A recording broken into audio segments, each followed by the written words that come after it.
आप सभी लोगों को हैप्पी जन्माष्टमी। जन्माष्टमी की आप सभी लोगों को बहुत बहुत दिल से बधाई। और भगवान कृष्ण आपकी ज़िंदगी में इतना प्रेम भर दे, इतना प्रेम भर दे कि आपको हमेशा सिर्फ प्रेम ही दिखाई दे। और आज इस कृष्ण कथा के माध्यम से मैं आज ये कृष्ण कथा चलने वाली है, मुझे नहीं पता कितने मिनट तक चलेगी, लेकिन ये सच में आपका जीवन बदल सकती है, क्योंकि यहाँ से मैं कुछ रियल लाइफ में, प्रैक्टिकल लाइफ में जो लर्निंग्स हम सीख सकते हैं वो आप सीखेंगे। तो सच में आपका जीवन परिवर्तित हो सकता है, बदल सकता है इस जन्माष्टमी में।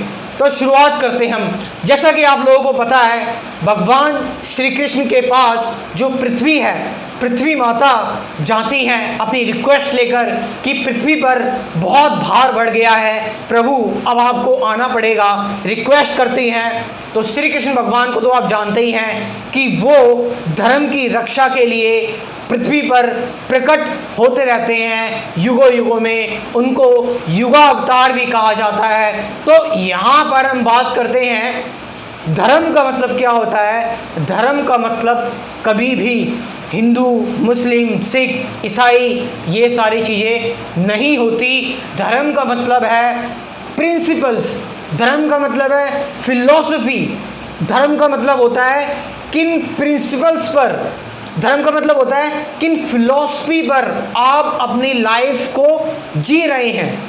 जब भी आपको डिसीजंस लेने हो, आपके ब्रेन में कुछ आइडियोलॉजी होती है, आपके ब्रेन में कुछ फिलॉसफी होती है जो आपने सीखी होती है। धर्म का मतलब ये है कि आप किन चीज़ों को फॉलो करते हैं, किस फिलॉसफी को फॉलो करते हैं। और एक बात बता दूं, अगर जो धर्म आपको प्यार नहीं सिखाता, जो धर्म आपको प्यार नहीं सिखाता, वो धर्म नहीं है, ध्यान रखना। तो धर्म में हमेशा प्यार होना बहुत ज़रूरी है। जिस धर्म में सिर्फ चमत्कार बातें करी जाती हैं, जिस धर्म में सिर्फ स्वर्ग नरक की बातें करी जाती हैं, जिस धर्म में सिर्फ यही बातें करी जाती हैं कि मेरे पास इतना धन इकट्ठा हो जाएगा या फिर मैं आध्यात्मिक वर्ल्ड में चला जाऊंगा और मैं सुकून से जीवन जीऊंगा, नहीं, आप गलत डायरेक्शन में जा रहे हैं। धर्म में सबसे जरूरी चीज वो होती है प्रेम, वो होती है प्यार। और प्यार भगवान श्री कृष्ण के जीवन में असीमित है। भगवान श्री कृष्ण को ही प्रेम का दूसरा नाम कहा जाता है। भगवान श्री कृष्ण ने प्रेम की एक नई डेफिनेशन दी है। तो इंडिया को तो सबसे ज़्यादा प्रेम बढ़ाने वाला, प्रेम फैलाने वाला, प्रेम की नई डेफिनेशन देने वाला देश बनना है। और इंडिया को ऐसे ही विश्वगुरु नहीं बनना, क्योंकि प्रेम ही वो एक चीज़ है जो दुनिया से जितनी भी मुसीबतें हैं वो ख़त्म कर सकती है। सिर्फ प्रेम ही एक ऐसी चीज़ है जिससे आज के टाइम पर इतने लड़ाई दंगे हो रहे हैं, लेकिन कहीं किसी से प्रेम से, एक दूसरे से अगर बात कर ली जाए तो सच में रिलेशनशिप सुधर सकते हैं। लेकिन हमें एक काम करना है, वो ये कि भले ही कितनी भी परेशानी इस दुनिया में आती रहे, जाती रहे, बट हमें प्रेम का संदेश, हमें असल में किसी धर्म का प्रचार नहीं करना, हमें प्रेम का प्रचार करना है, हमें प्रेम की प्रीचिंग करनी है। तो भगवान श्री कृष्ण जो हैं वो इस धरती पर प्रकट होते हैं, और प्रकट होने से पहले कुछ घटनाएं घटती हैं। वो ये कि कंस की बहन, जो कि कंस को बहुत ही ज़्यादा प्यारी होती है, देवकी, तो देवकी की शादी वसुदेव से कर दी जाती है। वसुदेव बहुत ही होनहार पर्सन होते हैं, बहुत ही टैलेंटेड पर्सन होते हैं, और कंस उनको बहुत अच्छी तरह जानते हैं कि वसुदेव से बढ़िया मेरी बहन के लिए कोई वर नहीं मिलेगा। तो कंस वसुदेव से अपनी बहन देवकी की शादी कर देते हैं। अब क्या होता है, कंस बहुत खुशी होती है, बहुत खुश होते हैं, क्योंकि अपनी बहन की, अपनी सिस्टर की शादी कर रहे होते हैं। तो रथ में बैठ जाते हैं और कहते हैं कि आज मैं खुशी के मारे फूला नहीं समा रहा हूँ, मैं आज अपनी बहन को रथ में खुद सारथी बनकर छोड़ने जाऊंगा। तो कंस जो है वो रथ में बैठकर, पीछे देवकी और वसुदेव बैठे होते हैं, दोनों के दोनों उनको छोड़ने के लिए कंस जो है उनके ससुराल जाता है, अपनी बहन के ससुराल जा रहा होता है। लेकिन एकदम से एक गाज गिरती है, एकदम से एक मुसीबत आती है, आकाशवाणी होती है जिसमें बोला जाता है, हे कंस, जिसको तू अपनी बहन मानता है और जिसको तू इतना प्यार करता है, जिसको तू ससुराल छोड़ने जा रहा है, तुझे पता है तेरी मौत का बीज उसी के कोख में पल रहा है, तेरी मौत उसी के बच्चे से होने वाली है, उसी का पुत्र जो है, उसी की संतान, उसी की 8वीं संतान तेरी मृत्यु का कारण बनेगी। तो अब ये तो बात, चलो हम बात करते हैं, तो द्वापर युग की बात हो गई कि भाई अब रियल लाइफ में कोई ऐसी आकाशवाणी नहीं होगी। तो इसका हम क्या मतलब निकाल सकते हैं? इसका मतलब हम ये समझ सकते हैं कि आपने ये चीज़ नोटिस की होगी, जब भी कोई आप अच्छा काम कर रहे होते हैं, कुछ अच्छा वर्क कर रहे होते हैं, तो आपके दिमाग में कुछ ना कुछ नेगेटिव थॉट्स आ जाते हैं, आपके दिमाग में कुछ ना कुछ इनसिक्योरिटी आ जाती है, कुछ ऐसी इनसिक्योरिटी कि आप सोचते हैं कि कहीं अच्छा काम बिगड़ ना जाए, कहीं ये कुछ जो चीज़ें मेरे साथ चल रही हैं, ये चीज़ें मेरे साथ रियलिटी में ना घटित हो जाए। साइकोलॉजिकली आपको डर लगने लगता है। जब आप कुछ बहुत अच्छा काम कर रहे होते हैं, जब आप सम्मानित हो रहे होते हैं, तो आपके अंदर एक डर भी होता है कि मैं अपनी जो जिम्मेदारी है वो ठीक से निभा पाऊंगा या नहीं निभा पाऊंगा, मैं कैसे अपने आप को आगे बढ़ा पाऊंगा, कहीं मैं कोई स्पीच दे रहा हूँ, कहीं मेरे मुँह से कुछ गलत ना निकल जाए। और बहुत सारे लोगों के मुँह से निकल भी जाता है। तो कंस के मन में एक, आप ये समझ सकते हैं कि एक नेगेटिव विचार आता है और कंस वो नेगेटिव विचार सबसे शेयर करता है। सबसे शेयर करने का मतलब देवकी से और वसुदेव से। और कंस क्या करता है, तलवार निकालता है और देवकी के गर्दन पर रखने ही जा रहा होता है, उसे मारने ही जा रहा होता है। लेकिन वसुदेव जो भगवान विष्णु के बहुत ही ज़बरदस्त, बहुत ही बेहतरीन भक्त होते हैं, वो कंस को रोक लेते हैं और कंस से कहते हैं, तुम्हें तो देवकी का 8वां संतान चाहिए, तुम्हें तो देवकी की 8वीं संतान चाहिए, तुम्हें देवकी की 8वीं संतान चाहिए ना, तो मैं तुम्हें देवकी की 8वीं संतान मैं तुम्हें ला कर दूंगा। अरे अभी तो देवकी को कुछ हुआ भी नहीं है, अभी तो देवकी ने गर्भ धारण भी नहीं किया है, और तुम देवकी को क्यों मार रहे हो? देवकी की संतान से तुम्हारी गड़बड़ है, देवकी की संतान जो है वो तुम्हारी मृत्यु का कारण बनेगी। तो अभी से देवकी को ना मारो, उसकी 8वीं संतान जब होगी मैं तुम्हें खुद लाकर दे दूंगा। तो ये बात कहते ही कंस जो है वो थोड़ा संतुष्ट होना स्टार्ट हो जाता है। लेकिन यहाँ पर हम बात करेंगे वसुदेव की, कि वसुदेव ऐसी सिचुएशन में, इतना जो खराब टाइम चल रहा है जिसमें एकदम से बात और जज्बात, कहानी पूरी पलट चुकी है, और वसुदेव का जो रिएक्शन है वो देखने लायक है। ऐसा रिएक्शन एक ऐसे ही पर्सन का हो सकता है जो असीमित सुख, जो असीमित भक्ति और जो असीमित प्रेम से लवरेज हो, जिसको भगवान का अस्तित्व का, पूरे नेचर का, पूरे ब्रह्मांड से जिसको प्रेम हो, जो ग्रेटिट्यूड की फीलिंग में बहुत ही ज़्यादा अपने आप को सौभाग्यशाली मानता हो। ऐसी शांति जो है वो वसुदेव जैसे इंसान में ही हो सकती है। और वसुदेव को पता है, क्योंकि वसुदेव एक भक्त है, वो जानते हैं कि भाग्य में जो लिखा है उसको नहीं बदला जा सकता।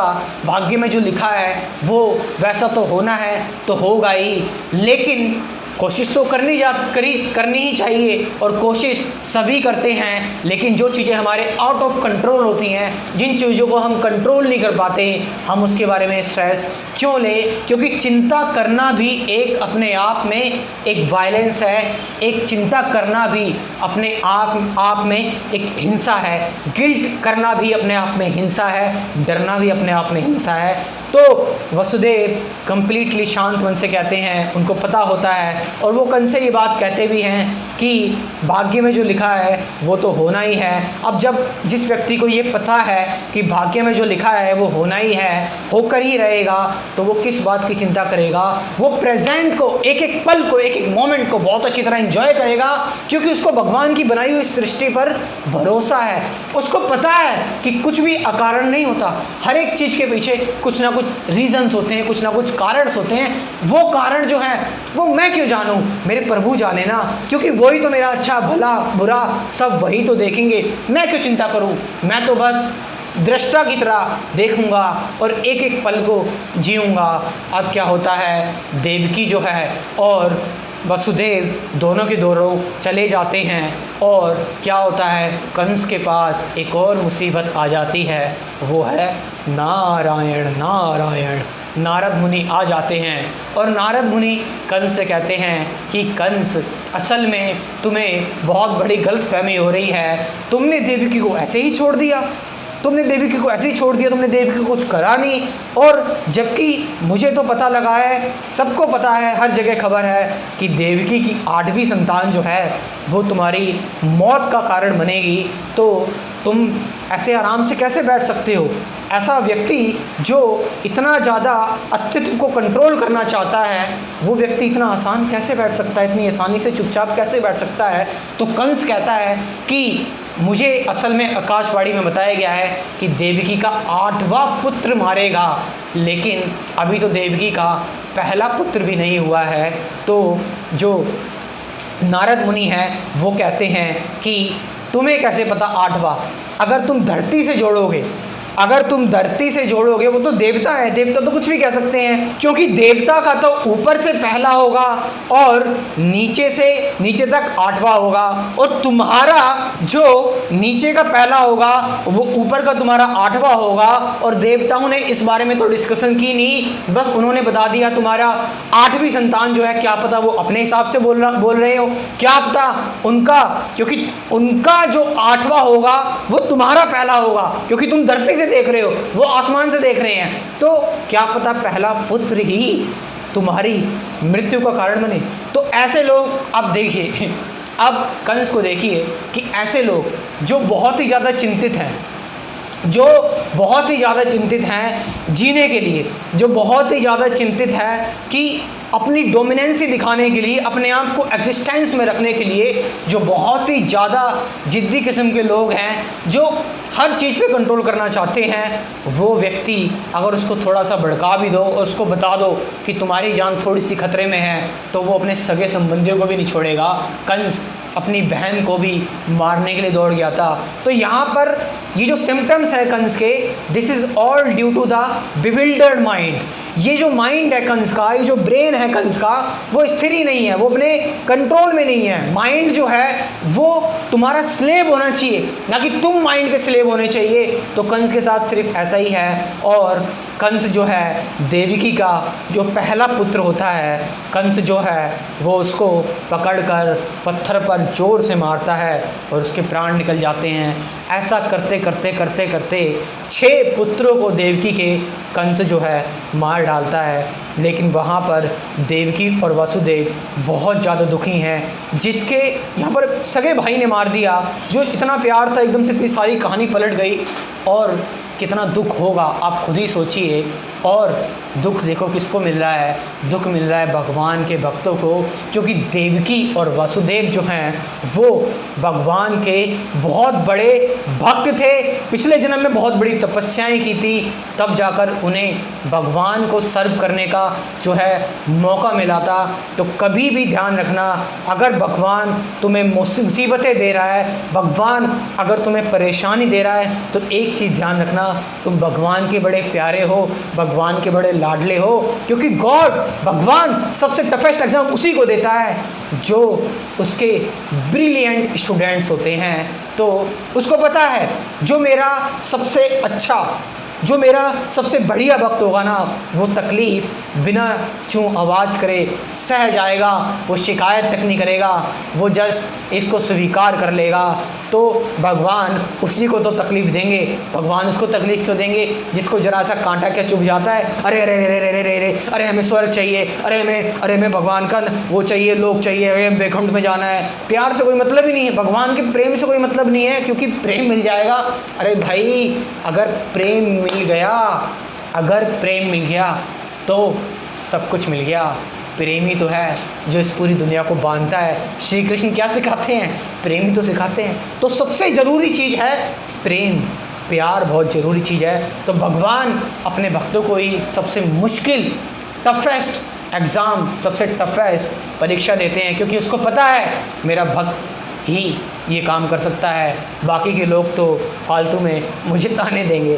तो यहाँ पर क्या होता है कि अब 7वां पुत्र यानी कि बलराम, जैसे ही देवकी के कोख में आता है, भगवान की योग माया जो है वो क्या करती है कि उनका जो देवकी का जो 7वां पुत्र होता है, बलराम जो होता है, उनका जो पुत्र होता है, उनके जो गर्भ में जो पुत्र पल रहा होता है, उसका जो ट्रांसफ़र होता है वो हो जाता है यशोदा में, यशोदा के अंदर। और अब क्योंकि ये योग माया से होता है, लेकिन अगर रियल लाइफ में हम कैसे समझ सकते हैं, तो क्योंकि रियल लाइफ में आप कंफ्यूज ना हो तो इसलिए ये बात भी बताई जाती है कि कृष्ण कथा में ये बात बताई जाती है कि देवकी को ये लगा था कि उसका जो 7वां पुत्र है वो गिर गया था। तो बेसिकली अगर आपको ये सारी चीज़ें, स्पिरिचुअलिटी इज़ बियॉन्ड तर्क, spirituality is beyond intelligence. Spirituality को अगर आप साइंस की तरह समझ रहे हो, इंटेलिजेंस के साथ समझ रहे हो, तो आप स्पिरिचुअलिटी नहीं समझ पाओगे, because man peoples have defects, बहुत तरीके के डिफेक्ट्स होते हैं। तो 7वां जो पुत्र है वो तो बच जाता है और बलराम का जो है वो जन्म हो जाता है। उसके बाद आते हैं जिसका आप सभी लोग बहुत ही बेसब्री से इंतज़ार कर रहे हैं, पूरे ब्रह्मांड के, पूरे तीनों लोकों के मालिक भगवान श्री कृष्ण प्रकट होते हैं। अब भगवान श्री कृष्ण जब प्रकट होते हैं, वो प्रकट होते हैं अपनी चतुर्भुजा में, पूरे के पूरे उनके हाथ पैर 4 हाथ होते हैं, गदा भी होता है उनके हाथ में, शंख भी होता है उनके हाथ में, चक्र भी होता है, ये सारी चीज़ें होती हैं। तो जो देवकी हैं, देवकी माता जो हैं, वो असल में वो इस चीज़ को वो नहीं करती, क्योंकि देखिए भगवान और भक्त दोनों में अगर प्रेम होता है तो भगवान और भक्त दोनों के बीच का अंतर ख़त्म हो जाता है और भक्त और भगवान में कोई फ़र्क नहीं बचता। तो वहाँ पर जो देवकी जी हैं, देवकी माता हैं, वो भगवान को एक नॉर्मल तरीके से ट्रीट करना चाहती हैं, भगवान को अपने एक बच्चे की तरह ट्रीट करना चाहती हैं। तो देवकी माता बोलती हैं भगवान अपने रूप में आइए, तो भगवान जो है वो फिर अपने नॉर्मल रूप में आ जाते हैं जैसे नॉर्मल बच्चे होते हैं। तो यहाँ पर जो है भगवान का जो है वो जन्म होता है और फिर धीरे धीरे करके अपने आप ही जब भगवान का जन्म होता है तो अपने आप ही सभी लोग सो रहे होते हैं, ताले अपने आप खुल जाते हैं, बेड़ियाँ खुल जाती हैं और भगवान श्री कृष्ण जो हैं वो सुरक्षित वासुदेव जाते हैं और भगवान श्री कृष्ण को यशोदा मैया के पास चुपचाप पहुंचा देते हैं और वहाँ से उनकी एक कन्या जो है वो लेकर आ जाते हैं। तो इस तरह से भगवान का जन्म होता है, भगवान श्री कृष्ण का जन्म होता है। अब बात करते हैं भगवान श्री कृष्ण के लेसन के बारे में। जो सबसे इम्पॉर्टेंट चीज़ मुझे लगती है भगवद गीता में, कर्मण्यवाधिकारस्ते मा फलेषु कदाचन, तेरा कर्म करने पर तो अधिकार है अर्जुन, मगर फल का तो अधिकारी नहीं है। कर्म कर, कर्म करता जा। फल का क्या? फल को अगर सोच कर कर्म कर रहे हो तो you are not devoting your all the energy in the Karma.